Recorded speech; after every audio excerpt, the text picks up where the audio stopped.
What does it say about the voters of Pasig, and what do you make of these results despite nga yung mga pangyayari leading up to the elections?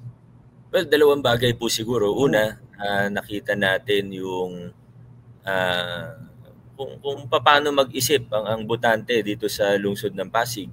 Napatunayan po nila na sila ay mapanuri, matalino, hindi madaling bulahin, hindi madaling lokohin. Talagang nag-iisip ang mga Pasigenyo.